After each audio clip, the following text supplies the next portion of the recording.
2024년 2월 28일입니다. 보통 같으면 올해 2월의 마지막 날인데 29일이 하나 더 있죠. 자, 좀 전에 보니까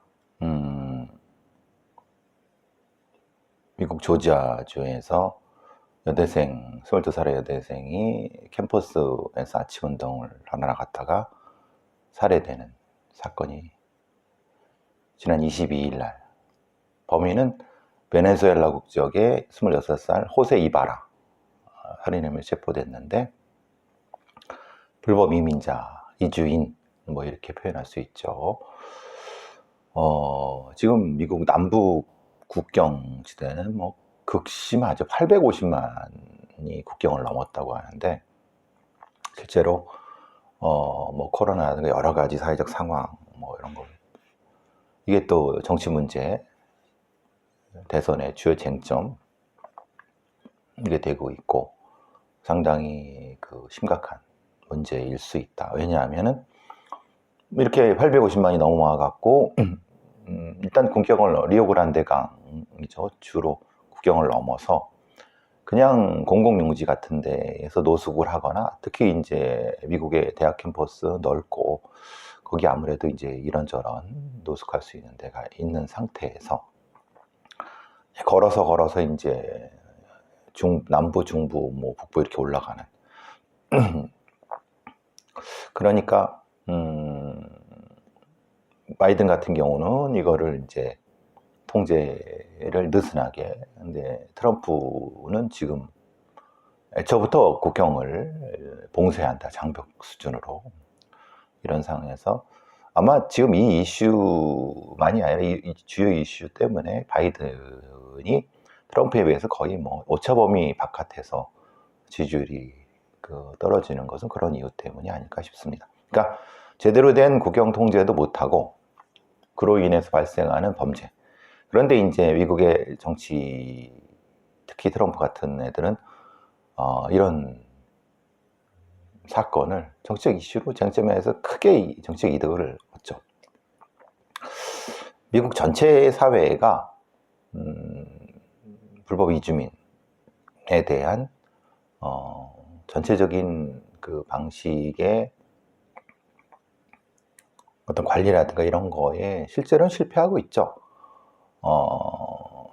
자신의 표를 의식한 바이든은 그렇게 심하게 그걸 통제 못하고, 트럼프는 실제로는 그렇게 완벽하게 통제하는 형태가 심각한 문제인 줄 알면서도 정치적 이득을 얻으려고, 둘 다, 공화당, 민주당, 공화당 둘 다 이민 정책 혹은 불법 이주민 정책에는 실패하고 있는 상태. 물론 그렇다고 해서 국경을 완전히 개방하게 되면은 뭐 거의 뭐 멕시코부터 시작해서 뭐 중남미가 수천만이 걸어서 올라올 수가 있는 상태죠. 그거는 뭐 현실화되는 문제입니다. 그러니까 그건 이제 어떤 국가 간의 이민 정책이나 이런 유정책에 대한 문제인 거고, 제가 번역했던 CCM에도 2018년도 CCM 3판에도 실제로 이제 이 국경 관련된, 이주 관련된 어떤 현상과 범죄, 인신매매 이런 게 아주 상세하게 나와 있습니다. 보여드리면은,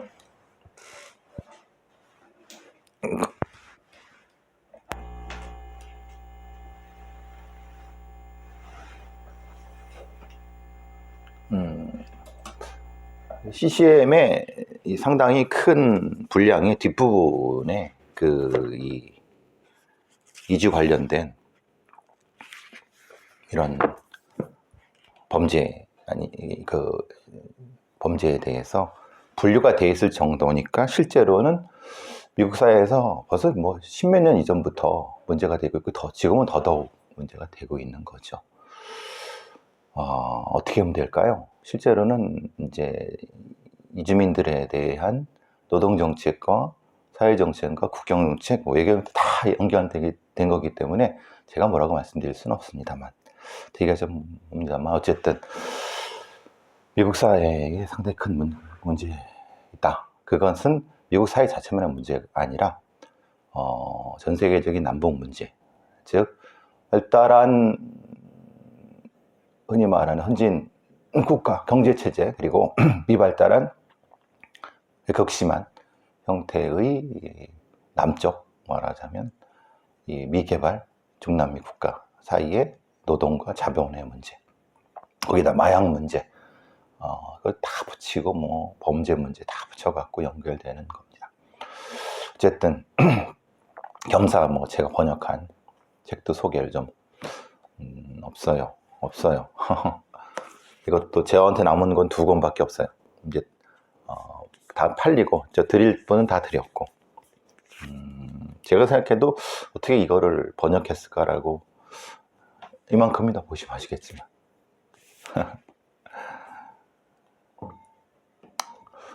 모두 여러분, 또 여기 역자분들이, 공동 역자분들이 도와주셔서 할 수 있었던 거겠죠. 어쨌든 그건 그렇고,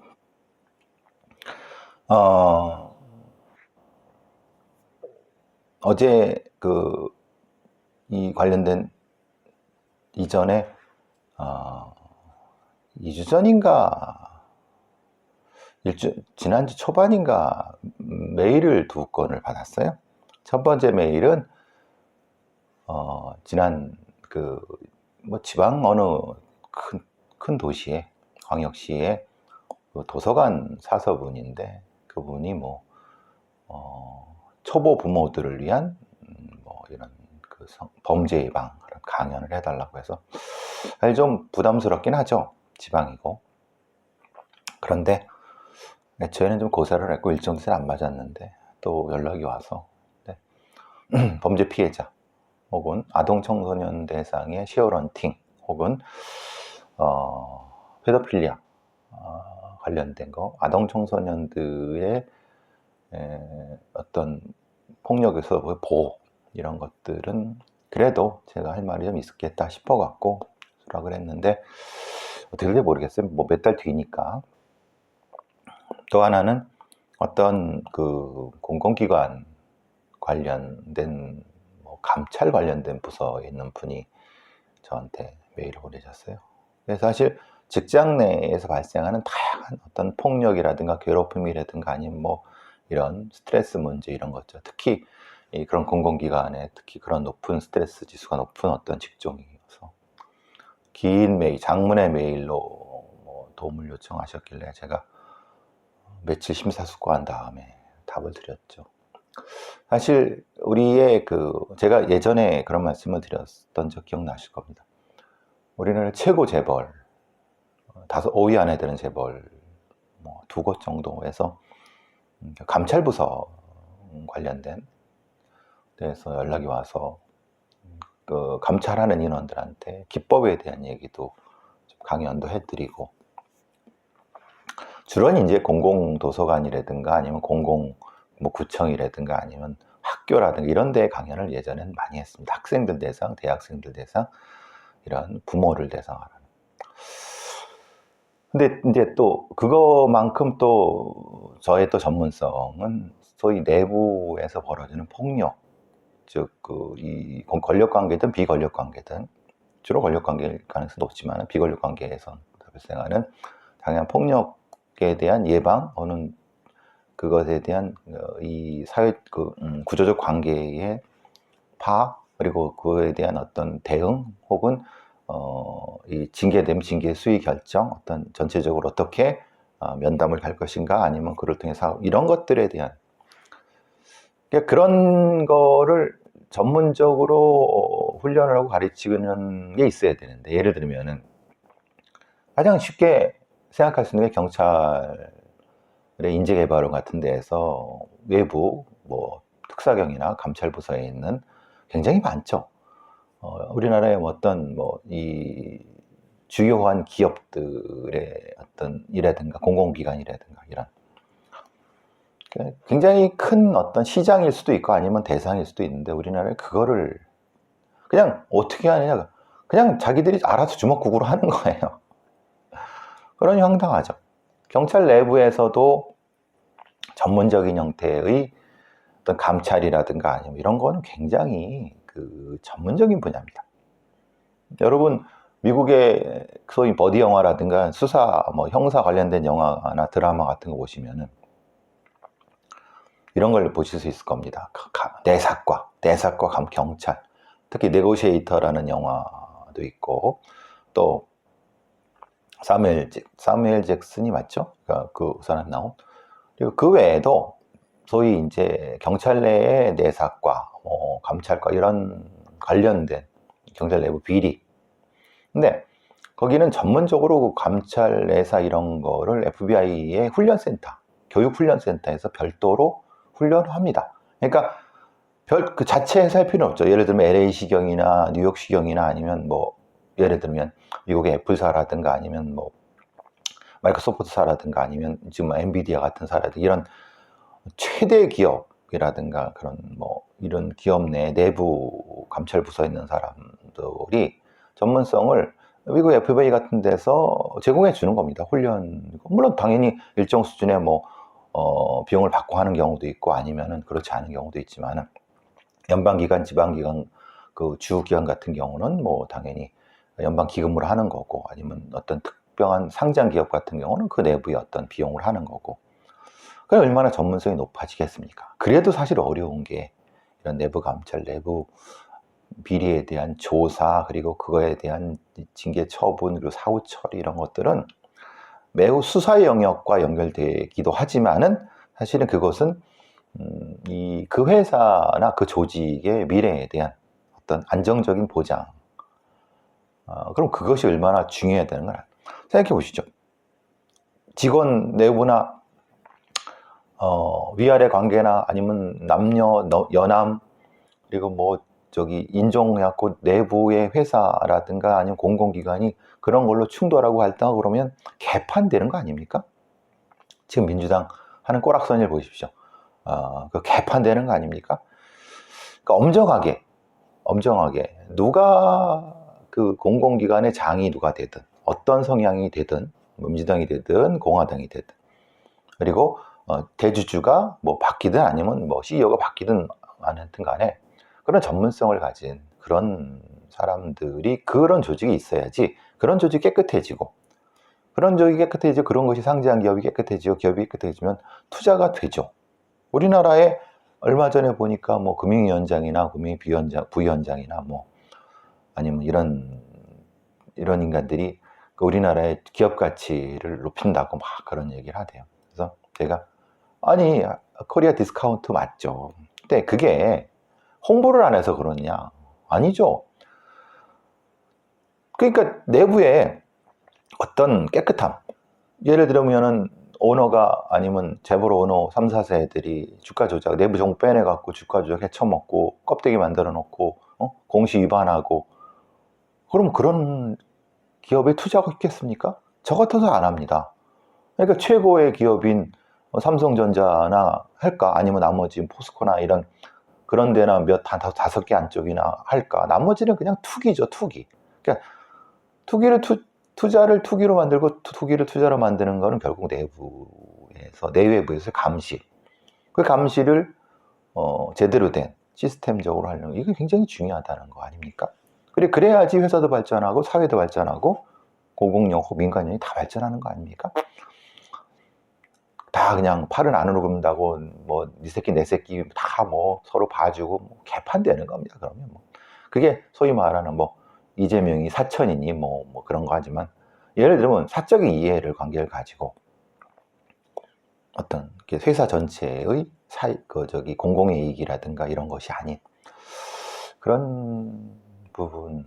그래서 기꺼운 마음으로 제가 답메일을 드리고 뭐 했더니 뭐 고맙다는 말씀을 하시더라고요. 이렇게 답 메일이 왔는데 가끔 이런 메일들이 옵니다. 이제 전혀 뜬금없이 어느 공공기관이든 어느 뭐 개인 기업이든 어떤 특정한 큰 기업의 감찰 담당자라든 이런 사람들이 메일이 옵니다. 그래서 도움을 요청하면 제가 드리고 특히 직장 내 괴롭힘, 직장 내 폭력, 성적 폭력 아니면 기타의 뭐 횡령 배임 관련된 부분도 그렇고 사실은 이걸 제가 하면 안 되죠. 이런 걸 도와줄 수 있는 미국은 FBI 같은 연방수사국 공적 기관, 우리나라 같은 경우도 그래서 제가 국립폭력 범죄 분석센터라든가 사회범죄 분석센터라든가 이런 것을 공적인 영역에서 이런 형태 속에서 이 공적인 어떤 영역을 키워야 되는 겁니다. 언제까지 매당에 헤딩해서 이지랄 할 겁니까? 그냥 한심한 거죠. 무엇이 의사에 필요한지 안 필요한지를 전혀 모르는 인간들. 어쨌든 관련된 것일 수도 있습니다. 이런 겁니다. 경찰청에서는 그 특채를 많이 합니다. 근데 특채 중에서도 변시 특채죠, 변시. 예전에는 뭐 사시 특채, 횡시 특채라고 하면은 5급 경정부터 시작했습니다. 근데 지금 생각해 보시면 그 사시나 행시 같은 고시, 특히 사시 같은 경우 사법연수원, 지금은 변시잖아요. 예전엔 그 변시도 했지만 지금은 변시 출신의 변호사를 경감 6급으로 채용을 합니다. 근데 6급으로 채용하면 누가 오겠습니까? 그래서 매년 미달이 됩니다. 3년째 미달이 됩니다. 근데 왜 이런 변시 출신들의 변호사를 특채를 할까라는 생각을 해보면은 이것도 황당한 거죠. 여러분 기억나십니까?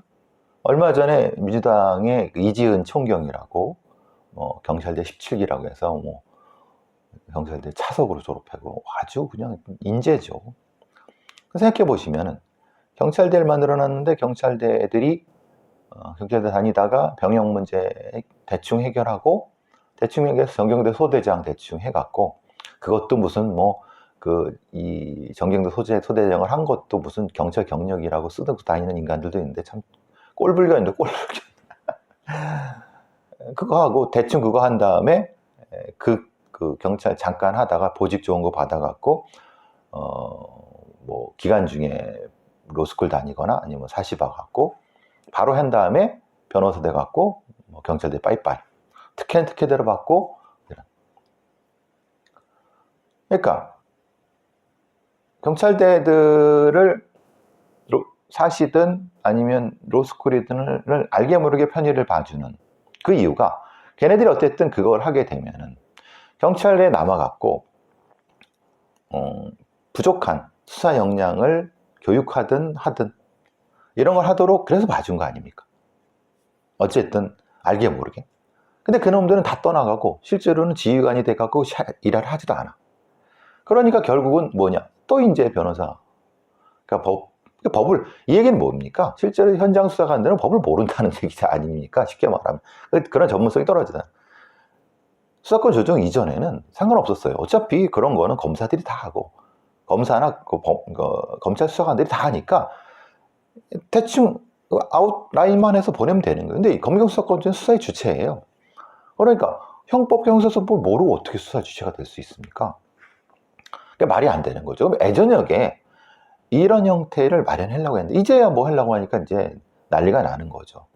경감특채 안 들어옵니다. 연봉도 낮고 아무리 지금 변호사 시장이 포화돼 갖고 막 그런다 하더라도 그래도 일정 수준 이상은 연봉이 억대가 넘어가고, 그리고 사실 의무나 부담은 적고 일하는 거 그렇게 빡세게 그렇게 경찰들은 그렇게 안 하고, 그런 부분이 있는 건 우리가 다 아는 사실인데, 그러니까 경찰청에서 이제 상반기 변호사 특채를 한다고 하는데 안 들어오니까 이제 쉽게 들어올 수 있도록 심사 단계를 줄인 거예요. 그러니까 예를 들면 이런 거죠. 원래는 1차 서류, 2차 신체 체력 적성, 3차 응시 자격, 심사, 4차 면접인데 서류 전형을 없애고 1, 2차를 붙이는 거죠. 그래갖고 이게 무슨 의미가 있는지 모르겠어요. 어차피 그러니까 이것이 됐다고 들어오고 안 됐다고 안 들어가고 그러겠습니까? 생각해 보시면 이걸 이렇게 생각하는 인간들도 도라이 새끼들이란 말이에요. 경찰 내에 이런 거 생각하는 분 진짜 무식하도 못해. 참 한심한 인간. 이게 다 쓸모없는 인간들. 다 잘라버려야 되거든요. 근데 왜 이제 경감 변호사 출신들이 이렇게 안 들어오냐? 당연하죠. 일선 경찰서 경제팀에 2년을 의무 복무하고 나머지 3년을 경찰 수사부서, 그러니까 5년이 보통 의무 복무입니다. 저도 특채 됐어 5년 의무 복무였고. 그러니까 근데 이걸 어떻게 바꾸냐? 1년을 직접 수사부서, 2년은 시도청장이 지정하는 부서, 4년. 그러니까 예전에는 2 플러스 3이죠. 2년은 그래도 빡센데 이렇게 하고 3년은 그거보다 좀 덜한 수사부서. 그러니까 경감 애들이 올 이유가 없죠. 근데 그걸 바꾼다고 어떻게 바꿨냐면 1년을 이렇게 의무적인 빡센데 하고 나머지 4년 어떻게 했습니까? 일선경찰서 두겠습니까? 아닙니다. 보통 그런 애들 지방청이나 올려갖고. 그러면 이걸 뽑는 이유가 없는 거예요. 왜냐? 실제로 이걸 뽑는 이유는 실제로 이런 법 전문가들을 현장 경제팀이라 이런데 법 관련 채권 채무 관계라 이런 걸 조사할 수 있는 인력으로 뽑아갖고 직접 하도록 하는 것이 이유가 있는 건데 1년 겨우 한 다음에 나머지 4년은 얘들 다 다른 데로. 그러면 똑같이 이제 헛바퀴가 도는 거죠. 근데 왜 그렇게 됐을까? 생각해 보시면 이게 경찰 내에 자체의 경찰관 채용 자체가 문제인 거죠. 이것만 보아도. 그죠? 그러면은 생각해 보시면 이게 맞지 않습니까? 아니 그러면 올해도 이제 2000년도에도 수천 명을 뽑습니다. 2000명 넘게 전체 뽑습니다. 근데 걔네들은 대학 졸업한 애들. 그 중에서도 이제 뭐 형법, 형사법 같은 거 보고 뭐 이런 경찰학 보고 그러는데 그 정도에서는 조사할 수도 없어요. 다시 교육을 시켜야 돼요. 법의 기본 개념 정도밖에 몰라요. 알아도 그 정도밖에. 그러면은 애초에 이렇게 뽑는 수천 명 말고 걔네들 10명 대신 그 비용으로 변시특채들을 더 많이 주고 데려오거나 대신 연봉은 많지만 얘네들 일선수사부에서 5년, 10년 해야 된다. 마치 지금 공공의료 영역의 의사처럼 이렇게 순경 애들도 이렇게 뽑고 돈이 이렇게 뽑는 게 돈이 부족하다고 경감 애들은 연봉도 낮고 처우도 없는 이렇게. 그럼 누가 들어옵니까? 그러니까 이런 게 문제라는 거를 그럼 애초에 이렇게 순경 같은 애들 이렇게 뽑지 말고 일정 경력이 있는 예를 들면 변호사 사무장 아니 변호사 사무실에서 몇 년 근무하거나 아니면 이런 애들 있지 않습니까? 법률사무소에서 일했던 애들이라든가 아니면 적어도 관련된 부분에서의 경력이 있는 3년 정도?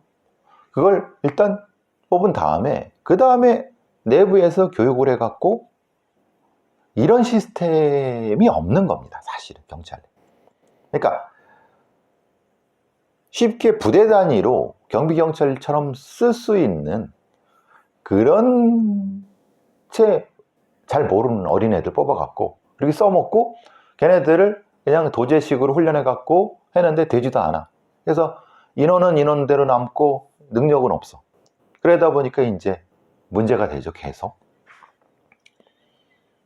그러니까 경찰 전체의 어떤 그 역량 제고라든가 아니면 인력 구조 관리라든가 이런 거에 대한 기본적인 철학이 없는 상태에서 땜빵식으로 그래, 변호사, 로스쿨 출신, 뽑으면 좋지. 아니네. 뽑으면 걔네들한테 권한을 주고 월급을 많이 줘. 그 비슷한 수준을 맞춰줘야죠. 비슷한 수준도 안 맞춰줘. 일하는 건 너무 빡세. 그러니까 쉽게 도망가고.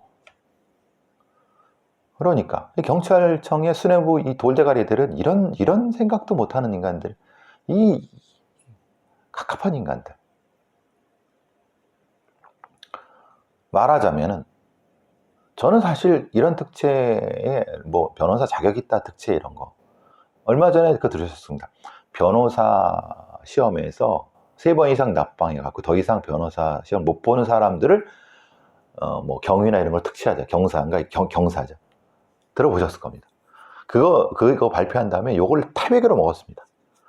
어떤 새끼가 그걸 그따위로 그 안을 올렸냐. 진짜 무식해도 진짜 무식한 인간들이 이 인력관리부서 이렇게 했으니 참 기가 막힌 겁니다.